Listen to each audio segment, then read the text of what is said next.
Dans le cadre de ce devoir, j'ai adopté une approche méthodique pour produire un texte d'opinion argumenté sur le thème de l'écriture inclusive.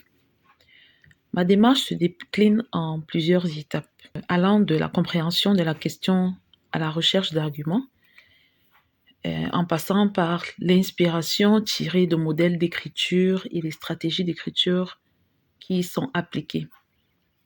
La première étape de ma démarche a été de bien comprendre le sujet de l'écriture inclusive ainsi que la question posée.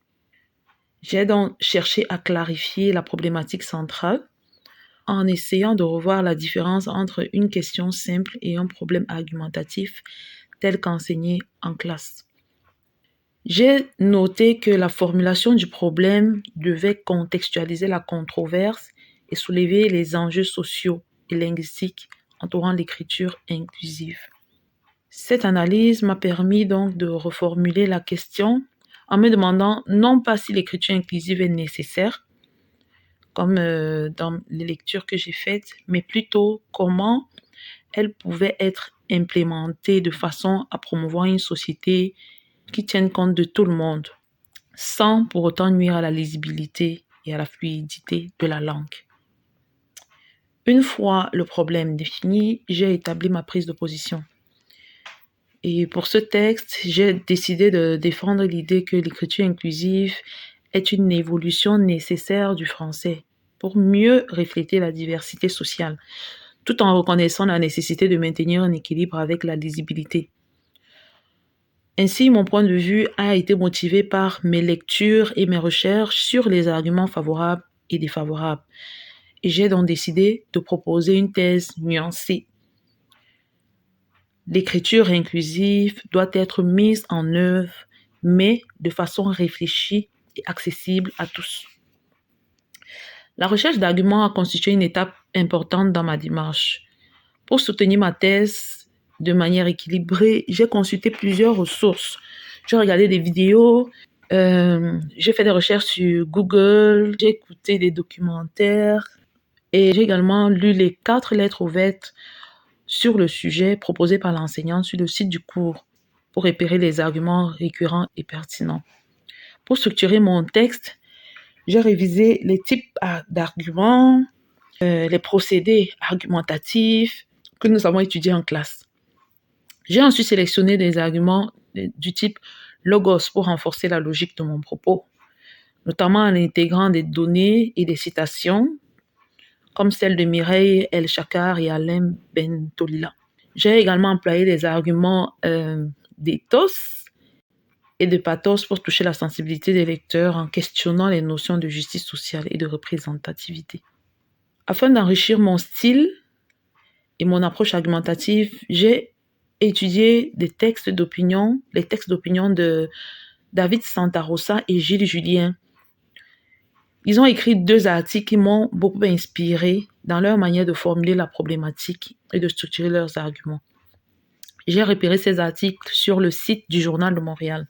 J'ai observé la structure de leurs 2 textes et j'ai noté comment est-ce qu'ils présentaient le sujet, comment est-ce qu'ils développaient les idées et la façon dont ils ont conclu leur opinion. Par exemple, Santarossa utilise un argument de logos en intégrant des statistiques et des faits, ainsi qu'un raisonnement de type réfutation pour s'attaquer à un sophisme de généralisation abusive. Gilles Julien, de son côté, fait usage d'expériences personnelles pour asseoir son ethos et renforcer sa crédibilité sur le sujet abordé. David, d'ailleurs, fait pareil et les 2 ont formulé des conclusions percutantes. Cette technique d'écriture m'a guidée pour structurer mes propres arguments en adoptant un ton à la fois analytique et engagé. Donc, en m'appuyant sur les consignes de la grille d'évaluation et le référentiel d'intervention en écriture, notamment la page 76 sur la planification d'un texte en tenant compte de l'intention de communication et du genre argumentatif, j'ai établi une structure pour mon futur texte. Mon plan se divise en 3 parties. L'introduction qui contextualise la problématique et énonce la thèse, le développement où je déploie mes arguments en faveur et en opposition de l'écriture inclusive, et enfin, ma conclusion qui synthétise le propos et invite le lecteur à une réflexion plus large. Pour chacune de ces sections, j'ai veillé à ce que les arguments soient introduits de manière logique et progressive, sans nécessairement utiliser chaque fois des connecteurs logiques, comme j'ai pu l'observer sur les 2 articles retenus, et en suivant les caractéristiques du texte argumentatif telles qu'énoncées dans les caractéristiques de 50 genres de Chatham à la page 16, pour renforcer la cohérence de mon propos. Au moment de la rédaction, j'ai appliqué diverses stratégies d'écriture inspirées des auteurs étudiés et des procédés que nous avons vus en classe. J'ai intégré des questions rhétoriques pour interpeller le lecteur et susciter une réflexion personnelle. J'ai également eu recours aux figures de style, notamment la métaphore, la comparaison et l'antithèse, pour donner du relief à mon texte et renforcer l'impact émotionnel de mon argumentation.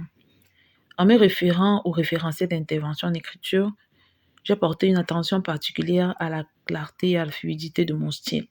J'espère que le résultat est efficace et j'ai également adapté mes phrases pour un impact persuasif tout en maintenant la rigueur d'un texte argumentatif autant que j'ai pu.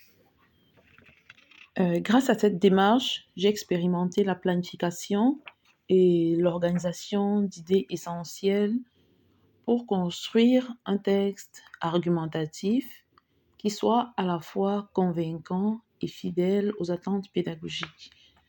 Donc, voilà mon premier jet de TOA que j'ai produit, qui mérite bien sûr des révisions, d'être réécrit après une distanciation, après une soumission à d'autres lecteurs pour avoir des avis neutres et pour produire le texte final qui, on va dire, mérite d'être publié.